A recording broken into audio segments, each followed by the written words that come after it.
1 ராஜாக்கள் 8ஆம் அதிகாரம் 58வது வசனம். நாம் அவருடைய வழிகளில் எல்லாம் நடக்கிறதுக்கும் அவர் நம்முடைய பிதாக்களுக்கு கட்டளையிட்ட அவருடைய கற்பனைகளையும் அவருடைய கட்டளைகளையும் அவருடைய நியாயங்களையும் கைக்கொள்கிறதுக்கும் நம்முடைய இருதயத்தை தம்மிடத்தில் சாய பண்ணுவாராக. சாலமோன் பேசின வார்த்தை, சாலமோன் விண்ணப்பித்த விண்ணப்பம் இந்த 8ஆம் அதிகாரத்தில் இருக்கிறது. எந்த விண்ணப்பத்தை அவர் ஏறெடுத்தார்? எதற்காக ஏறெடுத்தார்? உலகத்திலேயே இஸ்ரவேலின் தேவனாகிய கர்த்தர் ஒருவர் இருக்கிறார். அவர் பரிசுத்தமுள்ள தேவன், தம்மை நம்பி வருகிற ஒவ்வொருவர்களையும் பரிசுத்தமாக்குகிறவர் என்பதின் அடையாளமாக தாவீது தேவனிடத்தில் நான் உமக்கான ஒரு ஆலயத்தை கட்ட வேண்டும் என்று கேட்டபோது அது தன் கற்ப பிறப்பாகிய சாலமோனுக்கு தேவன் அந்த அதிகாரத்தை கொடுத்து 8 வருடத்துக்குள்ளாக இந்த ஆலயம் கட்டப்பட்டு முடிக்கப்படுகிறது. அந்த ஆலயம் கட்டப்பட்டு முடித்த பிறகு அங்கே சாலமோனுடைய விண்ணப்பம் 2-3 தடவை அவர் விண்ணப்பத்தை ஏறெடுக்கிறார். அதில் முதலாவது, வார்த்தையினால் நீர் சொன்னதெல்லாம் கரங்களினால் நிறைவேற்றினேன் என்று. இன்னொரு இடங்களில் இதை நோக்கி வேண்டிக் கொள்கிற ஒவ்வொருவர்களுக்கும் நீர் எப்படி இருக்க வேண்டும் என்று. அதற்கடுத்தபடியே எல்லாம் முடித்துட்டு ஜனங்களை நோக்கி சொல்லுகிற ஒரு வார்த்தை, இதுவும் விண்ணப்பம்தான், அனுதினமும் இந்த விண்ணப்பத்தை ஏறிடுங்கள் என்று ஜனங்களுக்கு சொல்லுகிறார். அதான் என்னவென்றால், இன்னைக்கு நான் வாசித்த வசனத்தின் படி நாம் அவருடைய வழிகளில் எல்லாம் நடக்கிறதுக்கும், அவருடைய வழிகளில் நடக்கணும். அவர் காட்டுகிற பாதை, இன்று நீ இப்படி நடந்து வா என்றால் நடக்கணும். தனக்கு இஷ்டமானது, தனக்கு இஷ்டமான பொருள், தனக்கு இஷ்டமான காரியத்தையே தேடிக்கொண்டு போகக்கூடாது. அவர் காட்டும் வழிகளில் நடந்தால் தேவனாகிய கர்த்தர் இருக்கிறார் என்பதை எல்லாரும் அறிந்து கொள்ள முடியும். அவர் காட்டின வழிகளில் நடக்கணும். முதலாவது நடக்கணும், நடக்க பிரியப்படணும். ஒவ்வொரு நாளும் பாருங்கள், இந்த உலகத்தில் ஒரு ஸ்கூலில் சொல்லப்படுகிறது என்னவோ, ஒரு கல்லூரியில் சொல்லப்படுகிறது என்னமோ, உங்களுடைய வேலையில் சொல்லப்படுகிறது என்னமோ, அதெல்லாம் பிரியமாக நடந்துருவீங்க. நடந்தால் தான் உங்களுக்கு மார்க்கு, நடந்தால் தான் உங்களுக்கு சம்பளம். நீங்கள் சம்பளத்துக்கு நடக்கிறீங்களா, மார்க்குக்கு நடக்கிறீங்களா, இல்லை உண்மையாகவே இப்படி நடந்தால் தான் நமக்கு இதுதான் நன்மைன்னு நினச்சி நடக்கிறீங்களா, இல்லை நல்ல பேருக்கு நடக்கிறீங்களா, அது உங்கள் இருதயத்துக்கு தான் தெரியும். ஆனால் எதில் நடந்தாலும் அதன்படி நடந்தால் தான் உங்களுக்கு அதில் எல்லாமே உண்டு. இல்லை என்றால் அதில் எதுவுமே இல்லைன்னு தெரியும். அதுக்காகத்தான் அதன்படி நடக்கிறீங்க. ஆனால் இயேசு கிறிஸ்துவை ஏற்றுக்கொண்டு வந்தவர்கள் இயேசுவினிடத்தில் எல்லாம் வேணும் என்று வேண்டுகிறாங்க. அவர் வழிகளில் நடக்கிறவர்கள் யார்? அவர் சொல்லுகிற பாதைகளின்படி நடக்கிறவர்கள் யார்? சாலமோன் இதை மிக முக்கியமாக ஜனங்களிடத்திலே சொல்லி எல்லாரும் இந்த விண்ணப்பத்தை ஏறெடுக்கணும், ஒவ்வொரு நாளும் அதன்படி வாழணும், நடக்கணும் என்பதையும் அவர் அன்பாக ஜனங்களுக்கு சொல்லுகிறார். நாம் அவருடைய வழிகளெல்லாம் நடக்கணும். எப்படி நடக்கணும்? எல்லாருமே அவருடைய வழிகளில் மட்டும் நடக்கணுமானா இதுக்கு மட்டும் எப்படி நடக்கணுங்கிற கேள்வி வந்துடும். 10 வருஷம் 20 வருஷம் பரம்பரை கிறிஸ்தவர்களுக்கு முதற்கொண்டு கேள்வி வந்து, எப்படி நடக்கணும்? எங்களுக்கு நடக்க சொல்லித்தாங்க ஏசப்பா, எங்களுக்கு நடக்க சொல்லித்தாங்க. சாலமோன் எப்படி நடக்க சொல்கிறாரு? வாசிங்க, அது கீழே. தம்முடைய பிதாக்களுக்கு கட்டளையிட்ட, தம்முடைய பிதாக்கள் என்று இங்கு சொல்லும்போது ஆபிரகாம், ஈசாக்கு, யாக்கோபு மாத்திரமல்ல, சாலமோனுக்கு முந்தின எல்லா பிதாக்களுக்கும், ஆபிரகாம், ஈசாக்கு, யாக்கோபு, மோசே, ஆரோன் போன்ற எல்லாருக்கும் கட்டளையிட்ட கற்பனைகளையும் அவருடைய கட்டளைகளையும் அவருடைய நியாயங்களையும் கை கொள்ளணும். அதுதான் அவருடைய வழிகளில் நடக்கிறோம் என்று அர்த்தம்.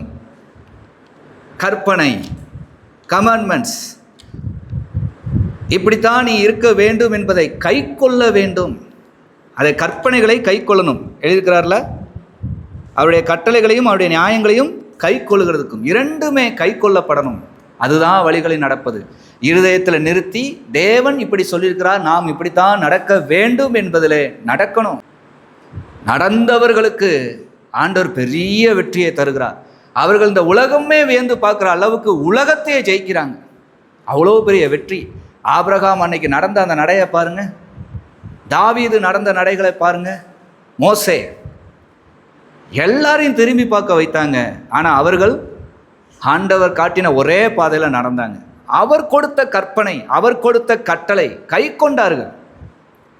ஆபிரகாமுக்கு உன் தேசத்தை விட்டு வானா, வந்தாரு. அது என்ன இடம் ஏது இடம் தெரியாது, ஆனா போகிற இடமெல்லாம் கர்த்தர் கூட இருந்தாரு. வருகிற வழியிலே ஒரு பெரிய பிரச்சனை தன்னுடைய சொந்தங்களுக்குள்ள. ஒருத்தனுக்கு ஒருத்தன் இடத்த கண்ணு வச்சு எனக்கு இந்த இடம் தான் வேணும் அந்த இடம் தான் வேணும்னு சொல்லாம சொல்லி சண்டையை போட ஆரம்பிச்சிட்டாங்க. சரி, உனக்கு தோணுதை நீ எடுத்துக்கோங்கும் போது அவரவர்கள் தன்னுடைய கண்களின் இச்சையின்படி தேசத்தை பிரிச்சுக்கிட்டாங்க. லோத்து பிரிச்சுக்கிட்டாரு. ஆனாலும் ஆபிரகாம் அப்பமும் கர்த்தர் என்ன சொல்லுகிறார் என்று கர்த்தரையே பார்த்தார். ஆண்டவர் ஆபிரகாமுக்கு அன்று சொன்னது, கால் மிதிக்கும் எவ்விடத்தை நான் உனக்கு கொடுத்தேன், ஆனா நீ என் கற்பனைகளின்படி கட்டளைகளின்படி வா என்றார். ஆபிரகாமுடைய பிள்ளையாகிய ஈசாக்கு சில உபத்திரமான தேசங்கள் மத்தியில் இருக்கும்போது அதை விட்டு போக வேண்டும் அவன் நினைக்கும் போது ஆண்டவர் ஈசாக்குக்கு தரிசனமாகி சொன்னார், உன் தகப்பனாகிய ஆபிரகாம் என் கற்பனைகளின்படியும் என்னுடைய விதிகளின்படியும் என்னுடைய நியமங்களின்படியும் அவன் நடந்தான், நீயும் அதன்படியே இந்த இடத்துல நடந்து வா, நான் உன்னை ஆசீர்வதிப்பேன் என்று சொன்னார். ஈசாக்கு கீழ்ப்படிந்து அதன் போலவே நடந்தார். தேவன் அவரை ஆசீர்வதித்தார், பெருகச் செய்தார். இந்த ஆசீர்வாதம் எல்லாராலையும் நீங்கள் ஆசீர்வதிக்கப்படலாங்க. ஊர் உலகத்தில் இருக்க எல்லா ஊழியக்காரங்களும் உங்களை பார்த்து ஆசீர்வதிக்கணும், உங்களுக்கு பெரிய சந்தோஷம். வேதாகமத்தை எடுத்தால் ஆசீர்வதிக்கணும், பரலோகத்திலேருந்து தேவனே இறங்கி வந்து ஆசீர்வதிக்கணும். அப்படி ஆசீர்வதிக்காத மாதிரி இருந்தாலும் நீங்களே ஆசீர்வதிக்கப்பட்டீங்கன்னு முடியெல்லாம் பண்ணிக்கிடுதீங்க, நல்லதுதான். ஆனால் ஆசீர்வதிக்கப்பட்டவங்க அந்த ஆசீர்வாதம் அவங்களுக்கு கிடைச்சிருக்குங்கிற வியப்பை மற்றவர்கள் பார்க்க தெரியுமா? அப்படியே ஒரு வியப்பாக இருக்குமா அவங்கள பார்த்தா? ஏன்னா ஆபிரகாம் ஆசீர்வதிக்கப்பட்டவருங்கிறது பயங்கரமாக வியப்பாக இருந்தது. தெய்வ பயம் இல்லாத ஒரு பட்டணத்தை ஆண்டு கொண்ட ராஜா முத கொண்டு தேவன் அவனோடு இடைப்பட்டு என் சொல்படி நடக்கிற ஆபிரகாமுடைய மனைவியோ அவனுடைய உடமையோ கை வைத்தாயானால் உனக்கு இன்னபடி சம்பவிக்கும் என்று ஆண்டவர் இறங்கினார். அந்த தெய்வ பயம் இல்லாத பட்டணத்தில் இருக்கிற ராஜா முத கொண்டு மனம் திரும்பி, உன் தேவன் இருக்கிறார், அவர் உன்னை ஆசீர்வதித்திருக்கிறார், நீ என்னை ஆசீர்வதிக்கணும், நான் உன்னுடைய உடைமைகளில் எதையும் நான் தொடலை, கை வைக்கல, சீரழிக்கல, நீர் என்னை ஆசீர்வதியும் என்று கேட்டான். அந்த அளவுக்கு ஆசீர்வாதத்தை பெற்றவர்கள் ஆபிரகாம். இன்று நீங்களா எல்லாராலையும் ஆசீர்வதிக்கப்பட்டேன்னு சொல்லுவீங்க, ஆனால் அந்த ஆசீர்வாதம் எப்படி செயல்படுகிறது? தெய்வ பயம் இல்லாதவர்களுக்கு தெய்வ பயத்தை கொண்டு வருகிறதா? தேவன் யார் என்று தெரியாதவர்களுக்கு தேவன் யார் என்று தெரிய வைக்கிறதா? பரலோகத்தின் நிச்சயம் இல்லாதவர்களுக்கு பரலோகம் உண்டு, இவர்களை பார்த்தால் நாமும் அதை அடையலாம் என்கிற நிச்சயத்தை கொடுக்கிறதா? எதுவுமே இல்லாதபடி இருப்பதற்கு காரணம் கட்டளைகளை கை கொள்ளவில்லை, ஆசீர்வாதம் மட்டும்தான் வேணும். இன்னைக்கு நிறைய விசுவாசிகள் நடக்கிற ஒரு காரியம் என்னன்னா, எந்த சபைக்கு வேணா போய்கிட்டே இருப்பாங்க, திடீர்னு பார்த்தா அப்படியே பாதியில் பிரேக் அடிச்சு வேறு சபைக்கு போயிடுவாங்க. எதுக்குன்னு கேட்டால் அங்கே எதுக்கெடுத்தாலும் கட்டளையாக சொல்கிறாங்க, கடிந்து கொண்டே இருக்காங்க, நேரம் ஆகுது. இன்னொரு இடத்துல போய் கொஞ்ச நாள், அதுக்கடுத்து அங்கே இருந்துட்டு வேற இடம் போயிருது, இப்படியே போய்கிட்டு இருப்பாங்க. என்னன்னு கேட்டால் அவங்கள ஆசீர்வதிக்கிறேன். போன உடனே முதல்ல நல்லா பேசுகிறாங்களாம், ஆசீர்வாதமாக இருக்குதான். அதுக்கடுத்து இவங்க பிரசங்கம் பண்ணும் போதெல்லாம் தான் செய்கிறதெல்லாம் அதில் வருதான். செய்கிறதெல்லாம் வருதுன்னா திருத்திக்கணும்ல. எங்கே போனாலும் கட்டளை ஒன்று தானே. இந்த பரிசுத்த வேதாகமத்தை எடுத்தானே ஒவ்வொரு ஊழியக்காரங்களும் பிரசங்கம் பண்ணுவாங்க. இதனால தான் நிறைய பேர் வந்து சபைக்கே வரமாட்டாங்க, அப்பப்போ வந்து ஊழியக்காட்டை மட்டும் ஜெபம் பண்ணிட்டு போவாங்க. எதுக்குன்னு கேட்டால் கொஞ்சம் நாசுக்கு அப்படியே போய்க்கிறது. இந்த உலகத்தில் மட்டும்தான் திருத்தி கொள்ள முடியும், போகிற நரகத்தில் ஒன்றையும் திருத்த முடியாது. பரலோகம் போகணுமானா திருத்தி கொண்டவங்க மட்டும்தான் போக முடியும். இயேசு கிறிஸ்துவை ஏற்றுக்கொண்டா திருத்தி கொள்ளணும், திருத்தி கொள்ளுகிறவங்களுக்கு தான் பரலோகம். ஏற்றுக்கொண்டேங்கிற அர்த்தமே திருத்தி கொண்டேங்கிற அர்த்தம் தான்.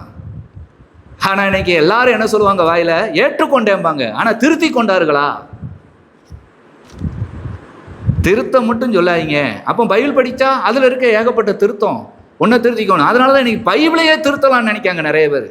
எதுக்கு இப்படிலாம் வார்த்தை, இதை நம்ம மாற்றி திருத்துவோம் அப்படின்னு. இதில் இருக்கிற ஒரு எழுத்தை ஆகிலும் குறைக்கிறவனோ கூட்டுறவனோ அதன்படியான நியாயக்கேட்டின் தண்டனை அடைவாங்கிறது எழுதப்பட்டிருக்குங்க. தப்பே இல்லை, ஆண்டவர் நிச்சயமாக தண்டிப்பார். ஒன்றையும் கூட்ட முடியாது, குறைக்க முடியாது. அவரவர்கள் உள்ளத்தை தைத்ததா, அவரவர்கள் உள்ளத்தை குத்துனதா, தைத்ததா, அவரவர்கள் மனம் திரும்பி தான் ஆகணும். மனம் திரும்பாத பட்சத்தில் ஒன்றும் இல்லை. ஆபிரகாமானாலும் ஆண்டவர் கட்டளையை போடத்தான் செஞ்சார், அவனுடைய மகன் ஈசாக்காய் ஆனாலும் கட்டளையை கொடுக்க தான் செஞ்சார். இப்போ இவ்வளவு பெரிய ஆலயத்தை கட்டி ஜெபிக்கிறவன் ஆனாலும் கட்டளைக்கு கீழ்ப்படியவில்லை என்றால் கர்த்தர் நம்மளை மறப்பார் என்று உணர்ந்தே இந்த ஒரு விண்ணப்பத்தை நாம் அனுதினமும் ஏறெடுத்து அதன்படியே நடக்க வேண்டும் என்பதை ஜனங்களுக்கு அன்பாக சொல்கிறார். ஆபிரகாம், ஈசாக்கு போன்ற எல்லாருடைய அந்த பிதாக்குடைய வழிகள் அவர்கள் நடந்து காட்டியிருக்காங்க. இனிமேல் என்னால் நடக்க முடியாதுன்னு சொல்றதுக்கு ஒன்றுமே இல்லை.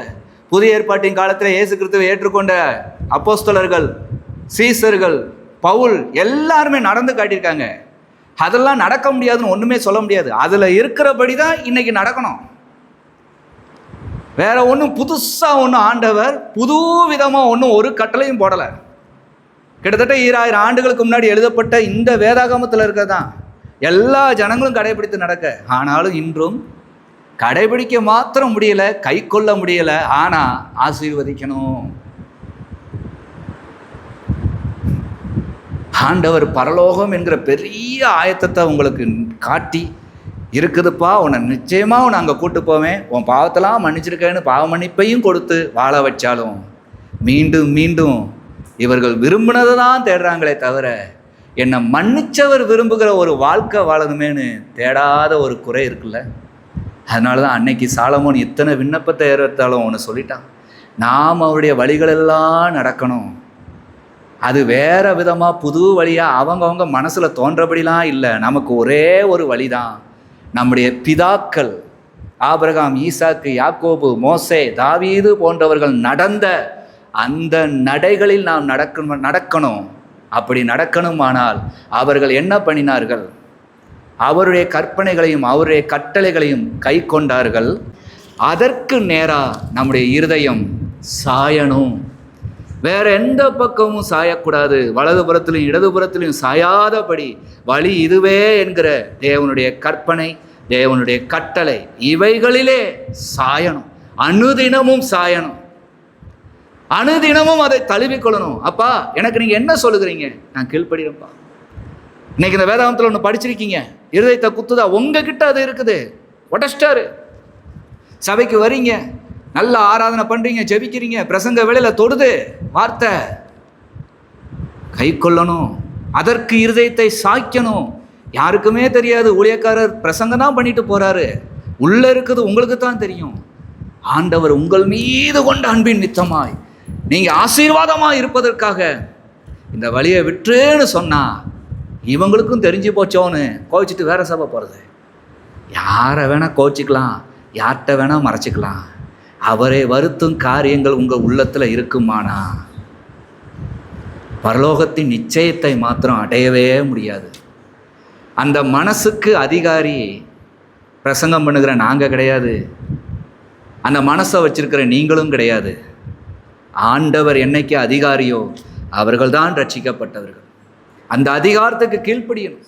ஆபிரகாமுக்கு நடக்கும்போது புதுசு புதுசாக ஆண்டவர் கட்டளை கொடுத்தார். இன்று நடக்கிறவங்களுக்கு எதுவுமே புது கட்டளை இல்லை, எழுதப்பட்டது தான். கிட்டத்தட்ட எத்தனையோ உலகத்தை ஜெயித்தவர்கள் வாழ்ந்து காட்டுனது தான் நமக்கு கொடுக்குறாரு. வேற ஒன்றும் புதுசாக ஒன்றும் இப்போ பிறந்ததுக்கு இப்போ புதுசாக ஒரு கட்டளை ஆண்டவர் என்னாகலை போடவே இல்லை. ஆனாலும் ஆசீர்வாதம் மட்டும் ஆபிரகாமை போல வேணும், தாவீதை போல வேணும், மோசேயை போல வேணும், எல்லாம் வேணும். பவுல் பெயர் வேணும், பவுல் எழுதுன மாதிரி நானும் நிருபங்களாக எழுதணும் அப்படிங்கிற ஆசையெல்லாம் இருக்குது எல்லாத்துக்கும். பவுல் நடந்த வழின்னு ஒன்று இருக்குல்ல, அது நடக்கணும்ல.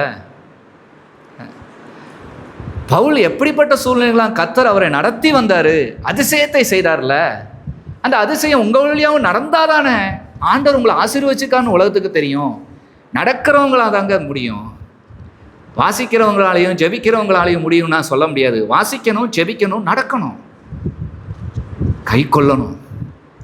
இந்த கட்டளையின்படியே இவங்க இருக்கிறவர்கள் என்கிறபடி கை கொள்ளணும். இது இருந்தால் தான் முடியும். ஆகவே தான் இங்கே சொல்லுகிறார், ஜெபத்தில் முக்கியமான ஜெபம் ஒன்று, ஆண்டவரே நாங்கள் உங்களுடைய வழிகளில் நடக்கணும். பிதாக்கள் கடைபிடித்த அனைத்து கட்டளைகளையும் அனைத்து நியமங்களையும் நாங்களும் கை கொள்ளணும். எங்கள் இருதயத்தில் அதில் சாய பண்ணுன்னு வேண்டிக்கணுமா? இருதயம் சாயாதான். அதனால தான் இது ஒரு வேண்டுதல், இது ஒரு விண்ணப்பம். இருதயம் கேட்காது. இருதயம் என்னைக்குமே சுயத்தை தான் நாடும். இன்னைக்கு பெரிய கூட்டு குடும்பம், பெரிய உறவுகள் என்பதெல்லாம் மறைந்து போய் ஒளிந்து போய் இன்னைக்கு அம்மா அப்பா 2 பிள்ளைங்கிற உறவுக்குள்ள வந்த பிறகும் அதுலேயும் கணவன் பெருசா, மனைவி பெருசா, பிள்ளைங்க பெருசா, பெற்றோருங்க பெருசான்னு சுயம் இவ்வளவு தூரம் ஆண்டு கொள்ளுதில்ல. இது ஆண்டு கொள்ளக்கூடாதுன்னா வேதாகமத்தை கை கொள்ளணும்ல. அப்பரசம் வாங்குறவங்க எல்லாரும் உண்டு. ஆனாலும் அந்த 4 பேரும் யாரு? ஒரே வீட்டு பிள்ளைங்க. ஆனா அங்க கூட பிரிவினை இருக்குதே, அங்க கூட மார்க்க பேதங்கள், தர்க்கங்கள் உண்டே, பகைகள் உண்டே. உலக ஒப்பனைக்கு தானே அங்க சமாதானமும் ஒற்றுமையா இருக்கிற மாதிரி நடிக்கிறது. உன்னதத்தில் பார்க்கிற ஆண்டவர் வேதனைப்படுகிறார் அல்லவா? நரகத்துக்கான வழியை தேடி கொண்டிருக்கிறியே, ஒரு மனம் ஒற்றுமை அங்கு இல்லையே என்று. ஒரு சபையில் ஐக்கியப்பட்டவர்கள், சபைகள் என்பது இன்னைக்கு ஏராளமாயிடுச்சு, அதுல ஒரு சபையில் ஐக்கியப்பட்டவங்க எங்க? ஒரு சபைக்குள்ளதான எல்லா பிரச்சனையும் இன்னைக்கு வெளியில வந்து கொண்டு இருக்குது. ஏன்? கட்டளைகளையும் கற்பனைகளையும் கை கொள்ளவில்லை, அதற்கு நேராக இருதயத்தை சாய்க்கவில்லை.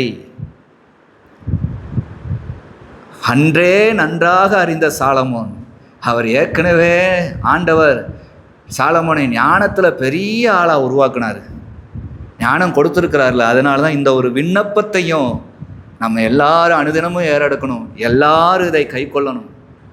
அதில் நம்முடைய இருதயம் சாய்ந்திருக்கணுமே தவிர வேறு எதுலையும் சாய்ந்திருக்க கூடாது என்பதையும் சாலமோன் பேசினார், எழுதிவிட்டார்.